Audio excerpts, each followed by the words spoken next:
गुरुर्ब्रह्मा गुरुर्विष्णु गुरुर्देवो महेश्वरः गुरु साक्षात् परं ब्रह्म तस्मै श्री गुरुवे नमः। तस्मै श्री गुरुवे नमः। हरिओम एवरीवन। कल हम लोगों ने समझा कि सब कुछ चेंज हो जाता है। जो शरीर अर्जुन देख रहा है सामने, वो कल भी था, आज भी है और कल भी रहेगा। कुछ भी शाश्वत नहीं है इस संसार में, एक्सेप्ट द शाश्वत itself. Except nothing is absolute but the absolute. तो अब आगे अर्जुन की जो मनस्थिति है उसको और थोड़ा सा समझते हैं। फिर भी वो अभी भी डिप्रेस्ड मूड में है, अभी भी he is not in the positive frame of mind, means बहुत कुछ अंदर जाना है उसके। This is what it means कि वो इतने से में खुश नहीं है। लगता है जैसे उसे और बहुत सारा ज्ञान चाहिए। जैसे हम लोगों को भी सालों से कोई ग्रंथ पढ़ते आ रहे हैं, हम लोग इतना कुछ कर रहे हैं, वेदांत पढ़ रहे हैं, तो कोई उपनिषद पढ़ रहा है, तो कोई गीता पढ़ रहा है, तो कोई रामायण पढ़ रहा है। हम लोग सालों से ये सब करते आ रहे हैं, पर इसकी प्यास बुझती नहीं है।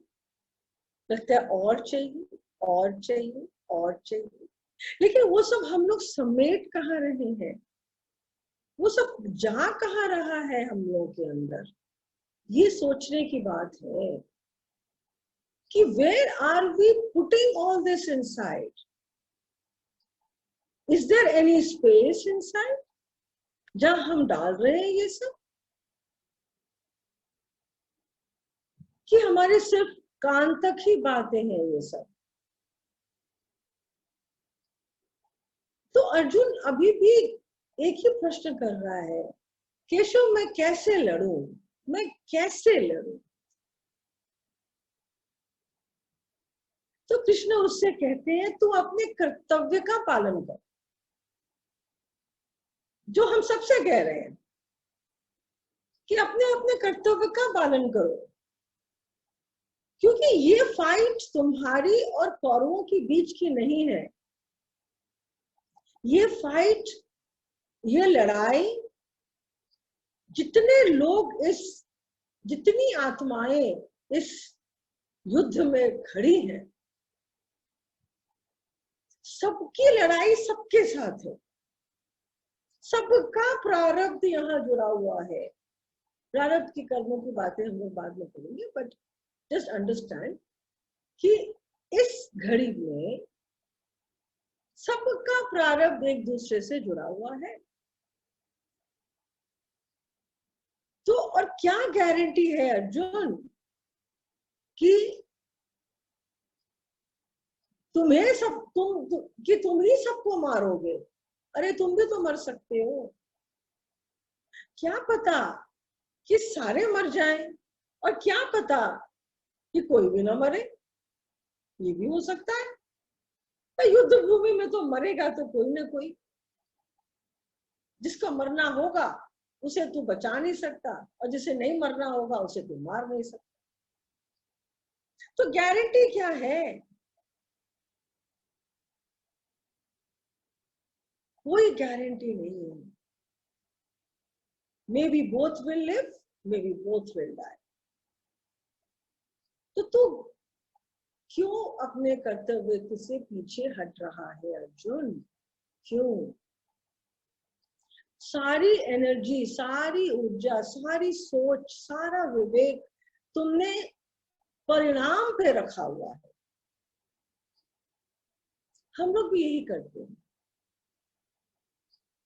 हम लोग पहले परिणाम पे चले जाते हैं, कैसा होगा, इसका रिजल्ट क्या आएगा। तो जब हम परिणाम पे चले जाते हैं तो व्हाट हैपेंस, हमारा फोकस यहां से हट जाता है। हम चल रहे हैं, सपोज वी आर वॉकिंग, हम चल रहे हैं और चलते चलते हम सोचते हैं अच्छा ठीक है हमें वहां तक जाना है। तो जब वहां तक जाना है जब हम सोच लेते हैं तो क्या होता है कि हम यहाँ जो चल रहे हैं इस पे जो हमारा ध्यान होना चाहिए वो हमारा ध्यान नहीं होता है। तो जब यहाँ से हमारा ध्यान हट जाता है तो हम प्रेजेंट से हट जाते हैं। तो कल जो हम लोग बात कर रहे थे कि past, present and future is the only eternity, it's only eternal. बाकी कुछ भी आत्मा को छोड़ के कुछ भी इटर्नल नहीं है।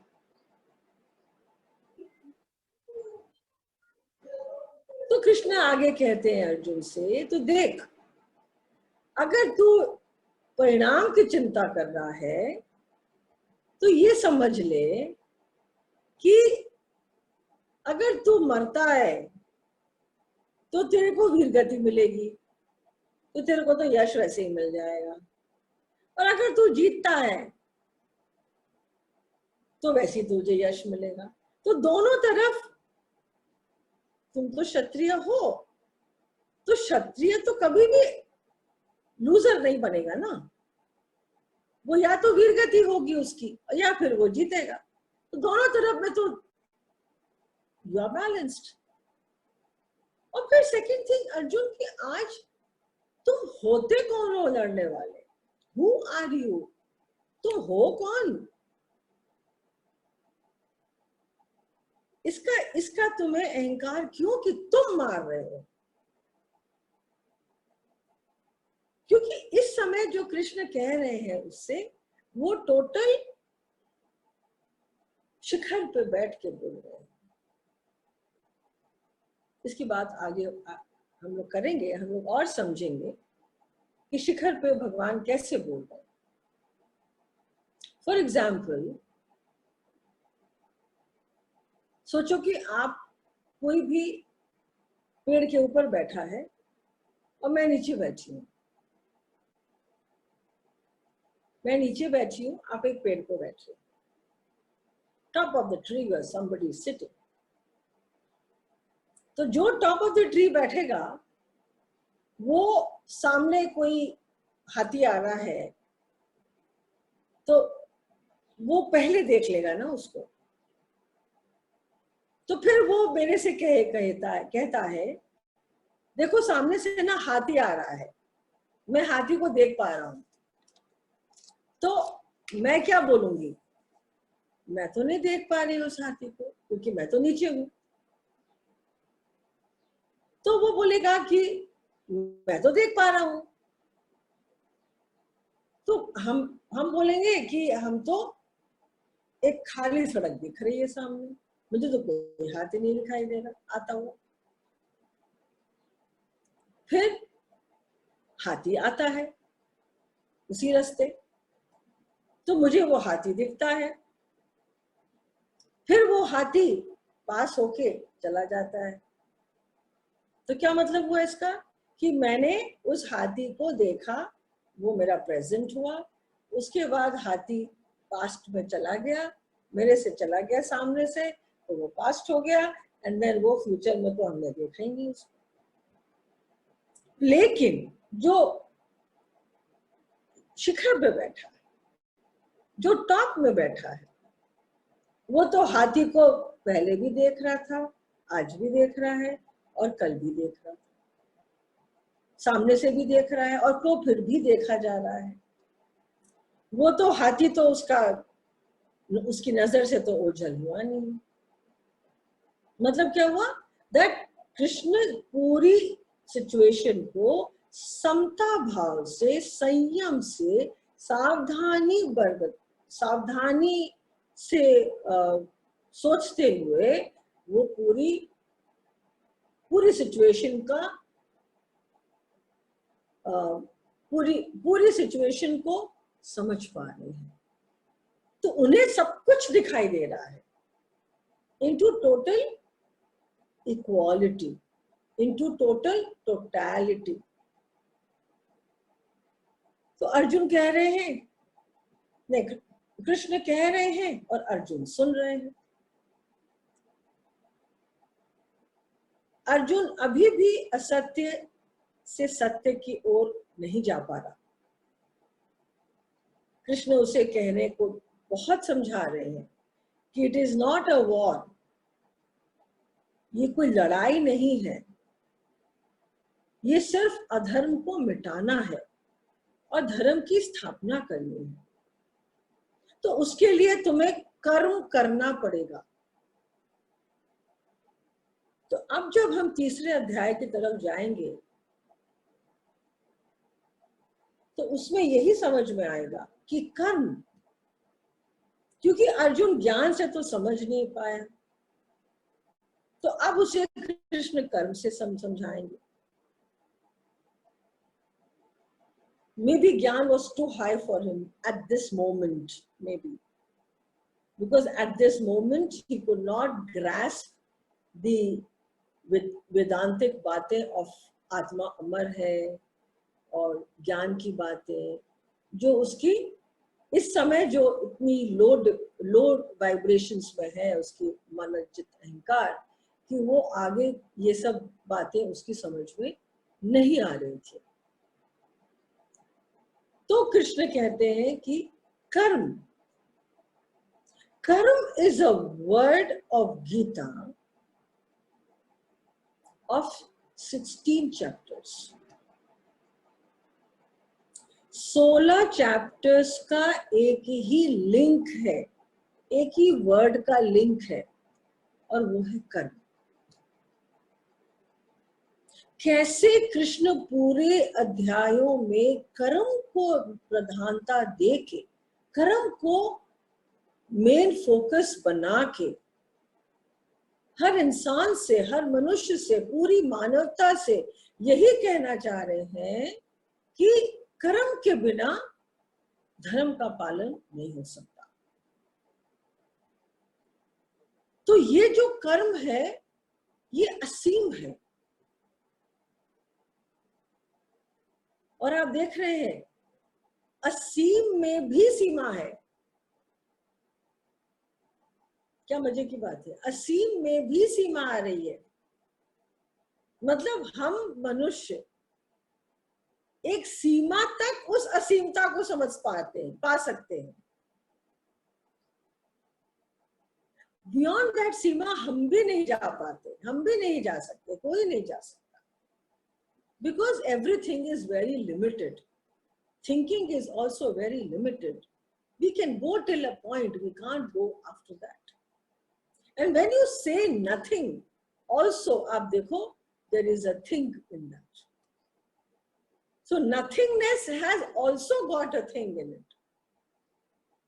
Then where is the absolute? कहाँ है ये absolute? कौन है ये absolute? तो अगर तुम्हें इस सफर का, ध्यान से सुनना, बड़ी अच्छी बात है 2 लाइन की, अगर तुम्हें इस सफर का मजा लेना है, अगर तुम्हें इस सफर का मजा लेना है तो सामान कम करो, और अगर जीवन का मजा लेना है तो अरमान कम करो। इस सफर का मजा लेना है तो सामान कम करो। यहाँ हम सामान से क्या कहना चाह रहे हैं? सामान मतलब सूटकेस में भरा हुआ सामान की बात नहीं हो रही है। सामान कम करो मतलब अपना बैगेज। कौन कौन सा baggage? physical baggage, mental baggage, emotional baggage, spiritual baggage. physical baggage क्या हुआ? दीदी एक बार फिर से बोल दीजिए प्लीज। अगर इस सफर का मतलब this inner journey what we are doing, इस सफर का मजा लेना है तो सामान कम करो, और अगर जिंदगी का मजा लेना है तो अरमान कम करो। अरमान करना बुरा नहीं है, अरमान करो।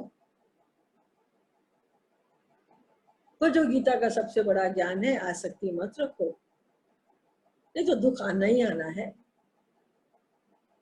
फिर ये सुख और दुख के प्रपंच में हमको पढ़ना ही पड़ेगा, और हम पढ़ेंगे। तो इसलिए समान का मतलब क्या हुआ? इस सफर की जो हमारी अंदर की यात्रा है, अंतर यात्रा जो है, उसमें अगर हम अपना सम्मान कम कर देते हैं, मतलब physical, mental, emotional, spiritual. Physical मतलब हमारे अंदर जो वायु तत्व है, जो हमारे अग्नि तत्व है, जो हमारे अंदर जल तत्व है, वो सब जो हमारे अंदर टॉक्सिन्स भर के जो अंदर में है, उसको कम करो, अपना वजन कम करो। ये सब हमारा सामान ही तो है, और क्या है? It's all our baggage. उसके बाद emotional baggage. What is emotional baggage? Emotional baggage जो हम, अब 1970 में कुछ हुआ था, किसी ने आपको हर्ट कर दिया, किसी ने आपसे बुरा कह दिया, किसी ने आपका बुरा कर दिया, और आप 1970 के बाद आज भी सोच रहे हैं हम लोग कि उसने, फलाने ने ऐसा ऐसा किया मेरे साथ। That is emotional baggage. I'm just explaining simple words में बैगेज मतलब क्या हुआ। तो ये बैगेज कैसे जाएगा? इमोशनल बैगेज जाएगा एक ही तरीके से, फॉरगिवनेस। Only forgiveness. जब हम फॉरगिव कर देते हैं किसी चीज को, तो life is forgiving. You just give, and life is forgiving also.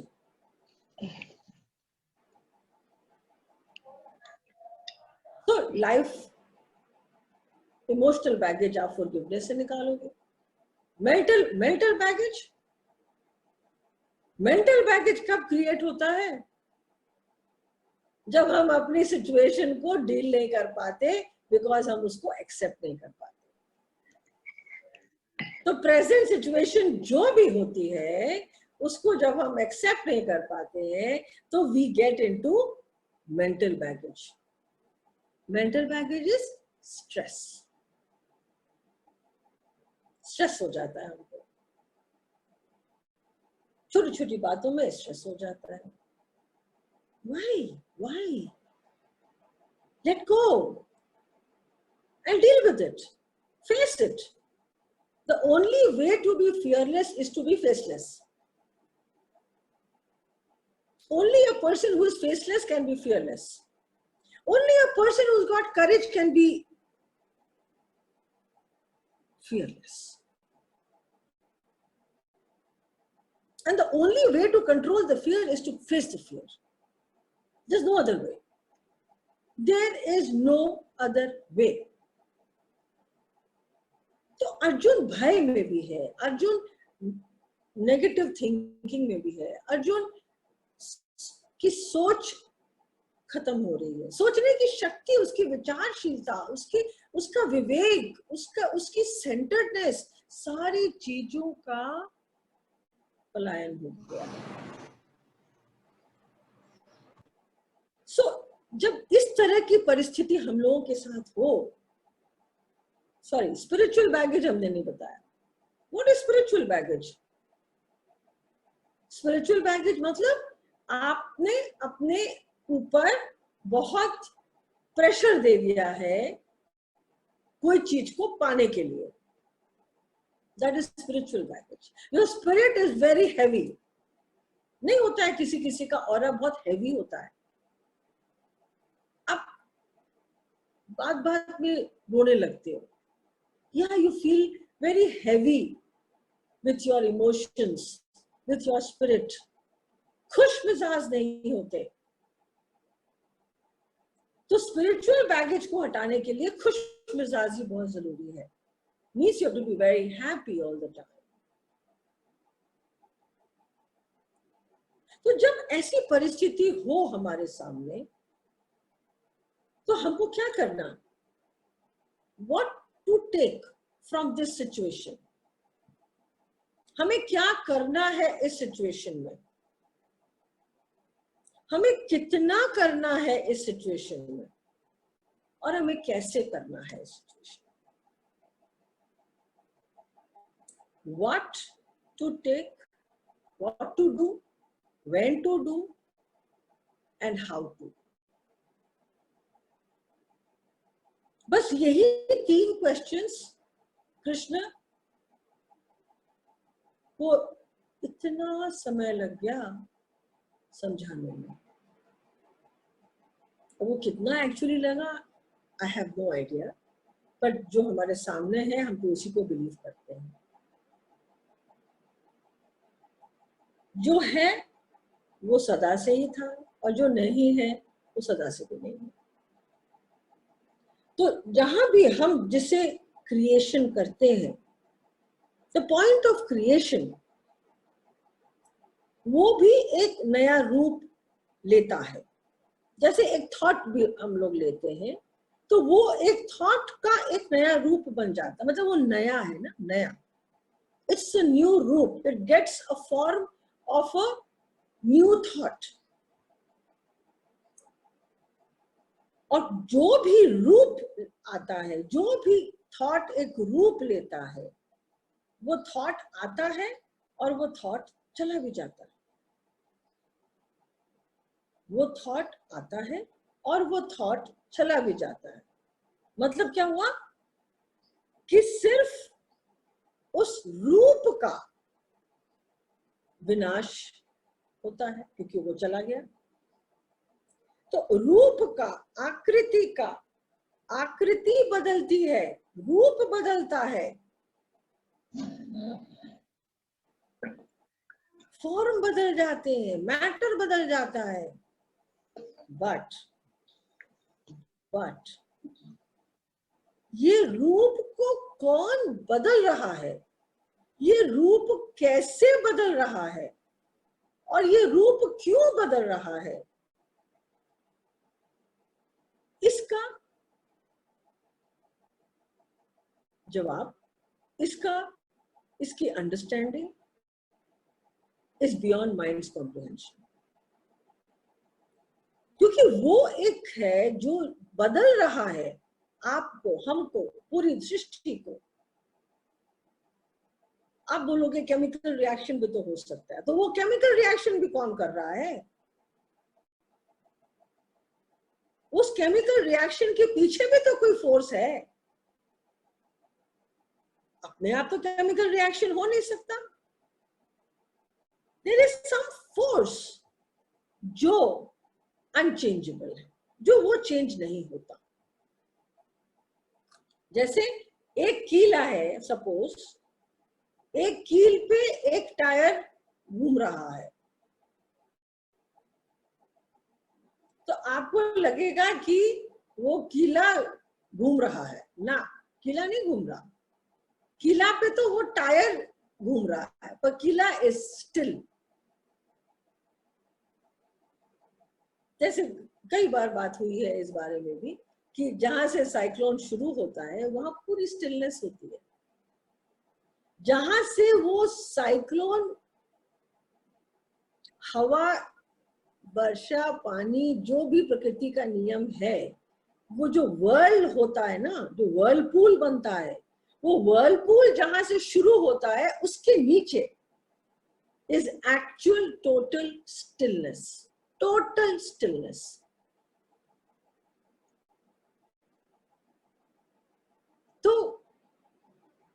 रूप और अरूप, जो अरूप है वो टोटली अनचेंजेबल है, और रूप जो है वो सबका चेंज हो जाता है। आज हमारा ये रूप है, कल चेंज हो जाएगा, कल हम कुछ और पहन लेंगे, आप कुछ और पहन लोगे, आप कुछ और कर लोगे। तो कृष्ण बात कर रहे हैं, कृष्ण बात कर रहे हैं अरूप की, और अर्जुन बात कर रहा है रूप की। तो रूप और अरूप यहाँ डिफरेंस आ रहा है दोनों की ओपिनियंस में, दोनों की व्यूज में, दोनों की विचार शक्ति और मन शक्ति के बीच फर्क आ रहा है। तो अर्जुन जो रूप की बात कर रहा है, वो जो सामने उसे दिखाई दे रहा है वो तो उसी की बात कर रहा है, वो तो खाली रूप देख रहा है। पर कृष्ण चूंकि पेड़ पे बैठे हैं, चूंकि शिखर पे बैठे हैं, इसलिए वो उस रूप के पीछे जो अपरिवर्तनशील है, सिर्फ उसे देख रहे हैं। आज सपोज आप आज आकाश को देखते हो रात के वक्त, तो आपको तारे दिखाई देते हैं, पर तारे वहां नहीं होते जहां आपको दिखाई पड़ रहे हैं। क्या पता वो कहाँ होते हैं। तो कृष्ण कहते हैं अर्जुन, ये तो पल पल ऐसे ही मर रहे हैं, तो जो पल पल ऑलरेडी मर रहा है उसके लिए तुम दुख क्यों कर रहे हो? तो वो कल वैसे भी मरेगा। तुम ये जो असंभव बात सोच रहे हो कि everything is going to live, ये असंभव की चिंता क्यों कर रहे हो तुम? और जो असंभव की चिंता करता है, असंभव, देखो दो शब्द है यहाँ, एक असंभव और एक असंभव की चिंता। तो असंभव है ही, पर उस असंभव को ऊपर से एक और परत लग गई, और वो है उसकी चिंता। तो दोनों में डबल प्रेशर आ गया अर्जुन के ऊपर, क्योंकि वो असंभव की चिंता कर रहा है। वो सोच रहा है कि ये सब को मारना तो असंभव है, और ये मरना या मारना, कौन मरेगा कौन जिएगा, ये उसके लिए सारी बियॉन्ड की बातें हैं। वो बिल्कुल फ्यूचर में चला गया है। मैं मारूंगा तो कैसे मारूंगा, ये मैं मारूंगा तो क्या होगा इनका, मैं मारूंगा तो मुझे क्या फल मिलेगा, मैं नहीं मारता हूं तो मेरे को क्या मिलता है। I mean, he is totally in dilemma, totally in confusion. एक बार वो सॉक्रेट्स हुए थे। Socrates was a very well-known Greek philosopher, very learned in those times, in very ancient times. So he was about to die, he was about to leave his body. ये मैंने कहीं पढ़ा था बहुत साल पहले। तो उसके फ्रेंड जो बैठे थे साथ, and Socrates was very peaceful, very calm, जैसे उनको कोई चीज की फीलिंग ही नहीं थी उस समय। Very fulfilled, very contented, very quiet, very calm, very peaceful. तो उनके फ्रेंड ने उनसे पूछा कि why are you not disturbed that you are going to die now?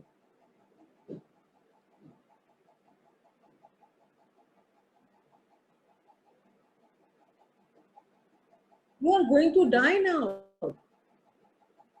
बंदर आ गए बाहर। You are going to die now. So then Socrates said, okay, tell me one thing, that I die, but will I know that I am dead after I die? No. Will I know that I was Socrates, a great Greek philosopher? No. I will not to know anything about myself, what I was. And I become was. I am not now. So what will I feel depressed about? I'm dead, I'm dead. So what if I don't know anything after I die? If I don't know that, okay, I was in such a famous man, or I was a very big philosopher, whatever. So I will not know all that after I die. So why should I worry about that death? तो जो मरने वाला है already,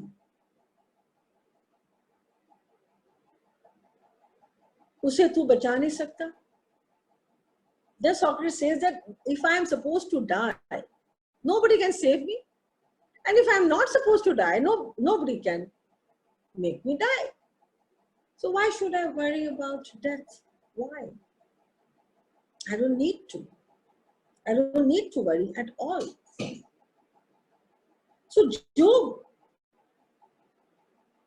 Krishna यही समझाना चाह रहे हैं अर्जुन को कि जो मरने वाला नहीं है उसे तू मार नहीं सकता, और जो मरने वाला है उसे तू बचा नहीं सकता. तो चिंता छोड़ और खड़ा हो और युद्ध कर. और इसको तू ऐसे समझ कि ये एक स्वप्न है. स्वप्न तो आता है और चला जाता है. जिसके आगे और पीछे, ध्यान से सुनिएगा, जिससे आगे और पीछे कुछ जब नहीं होता है तो वो असत हो गया, मतलब वो मैटर हो गया. और जो पीछे आगे बीच निद्रा में, जागते हुए, स्वप्न में, हर परिस्थिति में वो जागृत रहता है, वो है. That is always there. वो क्या है? वो चेतना है. दीदी प्लीज तो रिपीट चाहे दिस. आप स्वप्न में हो, चाहे आप सो रहे हो, चाहे आप जगे हुए हो, चाहे आप नींद में हो, आप कहीं भी हो, किसी भी परिस्थिति में हो, that is जागृत. वो always conscious रहता है. तो वो क्या है? वो आपकी चेतना है. आपकी नहीं, हर कण कण की वो चेतना है. That chetana, that life force keeps you alive. That life force keeps you what you are. That life force keeps you active. कौन आपसे कहता है कि उठो? बिना अलार्म के भी आप उठ जाते हो. किसने बोला आपसे उठने के लिए? Somebody told you. What is that somebody? अब तो बहुत गहरी नींद में आप सो रहे हो, and suddenly you just get up. कभी सोचा किसने जगाया आपको? Let's believe the fact कि आपकी चेतना ने आपको जगाया. How does it matter if you believe it also? How does it matter if you believe it?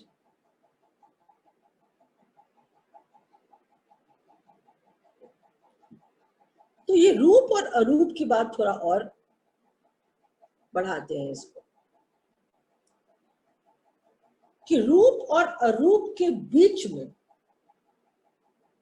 एक तरफ रूप है, एक तरफ अरूप है। इस रूप अरूप के बीच में ये सारी सृष्टि फैली हुई है।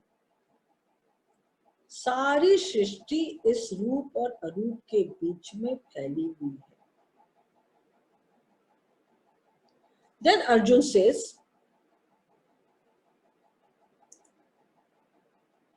कि ये सब अगर मर जाते हैं तो मुझे क्या तकलीफ नहीं होगी? मैं कैसे मारूं इनको? तो आप एक बात समझ रहे हैं, अपन ने इनर इमेज आउटर इमेज की बात करी थी। यहां वो फिर वही बात आती है कि बिकॉज अर्जुन को भय हो रहा है अपनी मृत्यु का भी, जब वो अपनी मृत्यु का भय कर रहा है तो उसे सामने वाले की मृत्यु भी दिखाई दे रही। क्योंकि हमारे जगत का जो सारा ज्ञान है ना, वो सब अपने स्वयं का ही ज्ञान का रिफ्लेक्शन है, जिस we all know. So why are we fearing death? Why cannot we take death as a changing form of our body? We can. Actually, we can. If there is a lot of contentment in life, you will get over fear of death. Well, you have done everything what you wanted to do. Means what? अरमान आपके पूरे हो गए, आपकी कामनाएं पूरी हो गई, फिर आपको मृत्यु का भय नहीं लगेगा इतना। इसका मतलब क्या हुआ कि मृत्यु और आपकी कामना बहुत जुड़ी हुई है, बहुत जुड़ी हुई है। एक्चुअली मृत्यु का भय नहीं होता, क्योंकि वो तो आपकी आत्मा जानती है कि वो तो अल्टीमेट ट्रूथ है ही, जाना तो है ही। Back of the mind we all know कि we have to go, since we have come we have to go. सागर और लहर की बात, सागर और लहर से हम लोग बहुत कुछ सीखते हैं देखा जाए तो। अब सागर में एक लहर उठी और उसी में ही विलीन हो गई, उससे अलग तो है नहीं वो। हम सागर और लहर को देखते हैं। हम सपोज एक सागर के किनारे आप खड़े हो तो आपकी पहली नजर कहाँ जाएगी? आपकी पहली नजर जाएगी लहर पे, क्योंकि मूवमेंट जो है वो लहर में है, सागर में नहीं है। लहरें सागर नहीं है, बट सागर में है। लहरें सागर नहीं है, बट लहर सागर में है। लहर का अस्तित्व सागर के बिना नहीं है, पर सागर का अस्तित्व लहर के बिना है। सागर है, लहर उठती गिरती है। मीन्स क्या हुआ? सागर इज अरूप और लहर इज रूप। तो रूप गिरता बढ़ता, बढ़ता घटता रहेगा, चेंजेबल है। और रूप का होना और नहीं होना दोनों साथ साथ चल रहा है। जब लहर ऊपर उठा और जब नीचे गिरा, तो जब नीचे गिरा तो वो ना होना, और जब ऊपर चढ़ा तो होना। तो इट इज गोइंग साइमल्टेनियसली, होना नहीं होना, होना नहीं होना, होना नहीं होना। तो सेम हमारी लाइफ भी ऐसी है, सबकी लाइफ हम लोगों की ऐसी है। हम हैं, हम नहीं हैं, हम हैं, हम नहीं हैं। बट हम नहीं हैं और हम हैं, इसके बीच में कौन है? इसके बीच की कहानी क्या है? इसके बीच की कहानी हमारी यात्रा है, हमारा जीवन है। और कौन ये नहीं होना और होने के बीच में ये जीवन चला कौन रहा है? ये हमारी चेतना है। It's as simple as that. And who thinks? और जो इंसान ये समझता है कि लहर ही सागर है, वो संसार में फंस जाता है। और जो इंसान सागर को लहर से अलग कर देता है, वो इंसान मुक्त हो जाता है। वो जानता है कि सागर सागर है और लहर लहर है। लहर सागर में है, सागर का नहीं है। हम इस संसार में हैं, हम इस संसार के नहीं हैं।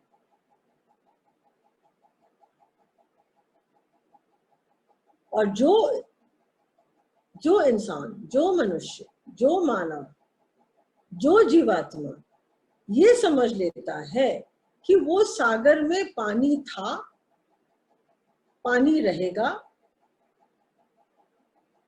और पानी है, तो जैसे कृष्ण कहते हैं अर्जुन को कि तुम थे, तुम रहोगे और तुम हो, सेम वे। तो यहाँ कृष्ण बात कर रहे हैं सागर की और अर्जुन बात कर रहा है लहर की, क्योंकि वो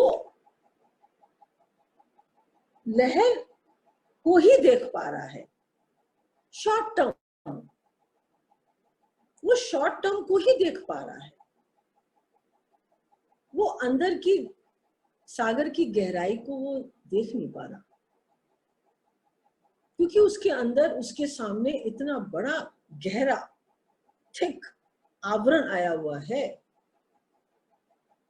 कि वो उस सागर को समझ ही नहीं पा रहा। वो सिर्फ लहर में ही फंसा हुआ है। और सागर को समझने के लिए, ध्यान से सुनिएगा, सागर को समझने के लिए हमको सागर के अंदर डूबना पड़ेगा। सागर में इतना डूबना होगा कि एक बार हम अगर उसमें डूबते चले जाएंगे, फिर आप बाहर निकलने की इच्छा नहीं करेगी आपकी, क्योंकि ये सागर, महासागर, महासागर ये ऐसा ही है। जितना डूबोगे उतना उसके तह तक जाने की प्यास लगेगी। मैं प्यास कह रही हूं, पिपासा लगेगी, एक थर्स्ट लगेगी। तो उसमें जब तक हम डुबकी नहीं लगाएंगे और जब तक संसार में रह के उस लहरों के साथ हम अलाइन नहीं होंगे, तो हमें लड़ाई करनी पड़ेगी उस लहर से, क्योंकि फिर हम उस लहर से अगेंस्ट फोर्स में चले जाएंगे। And then we have to fight, we have to struggle. और यही अगर हम समुद्र में जब नहाते हैं हम लोग, तो जब लहर के साथ साथ जब हम लोग ऊपर नीचे करते हैं, तो we are so comfortable, we are so comfortable. So this is what we need to understand, कि if you align with the present situation, you accept, you tolerate, you deal, you transcend, you transform, you let go. Whatever you have to do, either transform the energy or you let go of the situation. If you can't handle it, उसे नहीं आप handle कर पाते हो तो आप छोड़ दो, उसको जाने दो, समर्पण कर दो. और जितना भी हम देख पा रहे हैं, सो एक एग्जिस्टेंस है जो एग्जिस्ट कर रहा है, उसका एक एक्सप्रेशन है. जैसे सागर इज इन एग्जिस्टेंस, उसका एक्सप्रेशन है लहर. समझिए इस बात को कि ये एक्सप्रेशन और एग्जिस्टेंस फर्ज करो तो एक ही है और ऐसे देखो तो अलग है. क्योंकि एक बीज में पेड़ पूरा छुपा होता है.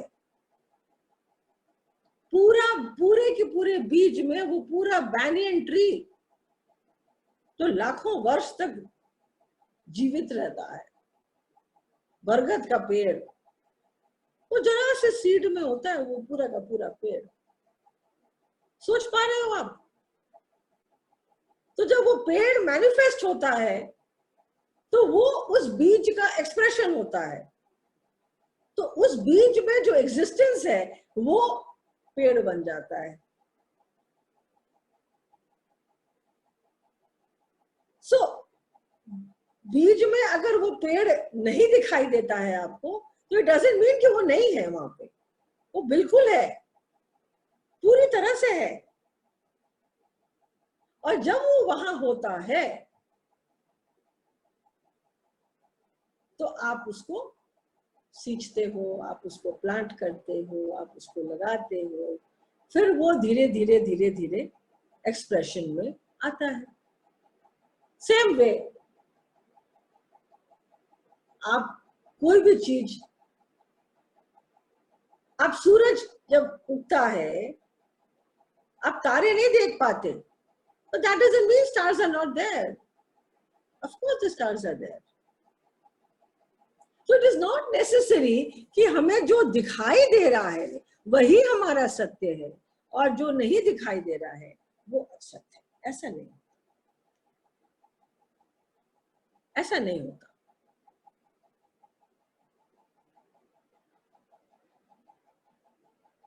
सो कृष्ण जो पेड़ पे बैठे, सारी फ्यूचर विजन, उनको सब कुछ समझ आ रहा है. अर्जुन को कुछ भी समझ में नहीं आ रहा है. ये है अभी दोनों की परिस्थिति. ये अभी दोनों की परिस्थिति है. तो the manifestation of the truth and the unmanifested, which is not seen but it is there, ये पहचान कैसे होगी हमारी? How will we know कि जो मैनिफेस्ट है, जो दिखाई दे रहा है, जो रूप है, जो रियल है सामने, और जो उसके पीछे है जो हमें नहीं दिखाई दे रहा है, इसकी पहचान कैसे होगी? How will we recognize this? How will we acknowledge this? How will we understand this? कि हर चीज के पीछे कुछ नहीं भी होता है, लेकिन वो जो कुछ नहीं है वही सब कुछ है. How do we understand this? तो ये रूप, ये फॉर्म, ये आकृति, ये प्रकृति, सब प्रवृत्तियां, सब कुछ चेंज हो जाती है, सब कुछ.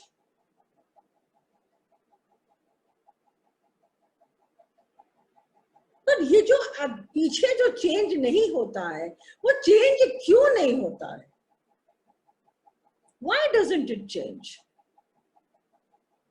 Because if it changes,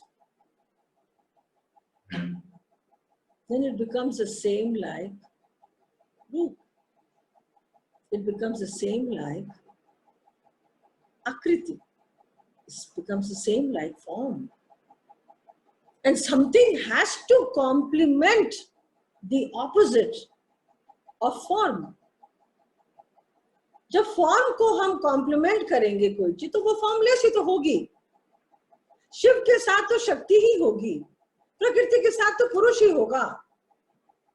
Something which has got movement and something which has got static. Then only the balance will happen. Then only the sanyam will come. So ये संयम लाने का सबसे बड़ा तरीका क्या है? ये बैलेंस लाने का सबसे बड़ी तरीका क्या है? बैलेंस लाने का तरीका एक है. First step to balance. First step to balance is to be happy. Be joyful. Minute you are joyful, minute you are happy, you will always be in balance.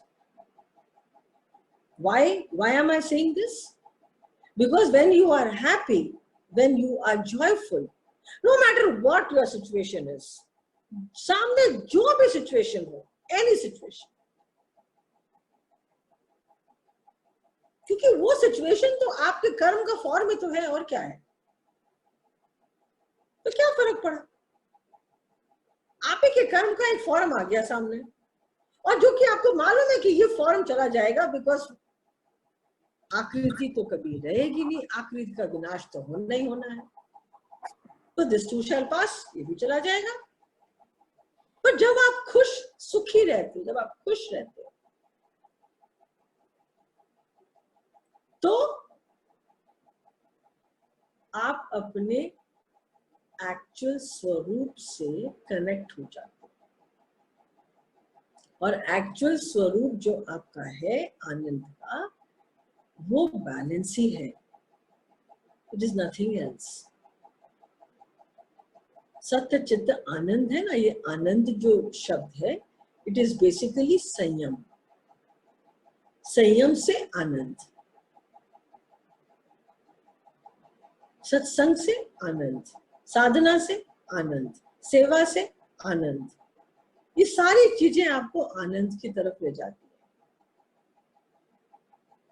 तो हम अगर हमेशा सुखी रहेंगे, हम अगर हमेशा खुश रहेंगे, then you are always aligned with the leher of your body and your mind. You will always be ready for facing any kind of situation, any kind of situation. तो कृष्ण यहाँ पे आपसे, अर्जुन से दो तरह की बात कर रहे हैं. एक तो कर रहे हैं वो अल्टीमेट ट्रुथ की बातें, जो एक्सट्रीम है, आत्मा की है. आत्मा अमर है, कोई मरता नहीं है. सब मरते हैं लेकिन कोई नहीं मरता. एकदम सुपर कॉन्शियसनेस की बातें हैं. और दूसरी तरफ उनके दो लेवल हैं यहाँ पे. और दूसरी तरफ वो बात करते हैं स्वधर्म की. स्वधर्म की बातें कर रहे हैं वो. तो कहाँ स्वधर्म जो अभी करना है, और कहाँ सुपर कॉन्शियसनेस जो अल्टीमेट ट्रुथ है. तो इन दोनों के बीच की जो यात्रा है, वो कैसे तय करेंगे हम? वो कल तय करेंगे. We will do this discussion tomorrow. आज इतना ही. तो आज जो हम लोगों ने समझा, लेसन हुआ. क्या लेसन हुआ? मॉरल पॉइंट्स आप समझ लीजिए. रूप और अरूप, आज का मैसेज यही था. Form and formless. संयम, सावधानी और सत्य, सत्संग, सेवा, साधना, देख रहे हैं सब स से है। सारे जो शब्द है वो स से शुरू हो रहे हैं। क्यों शुरू हो रहे हैं मुझे नहीं पता, I don't know, but that's the way it is.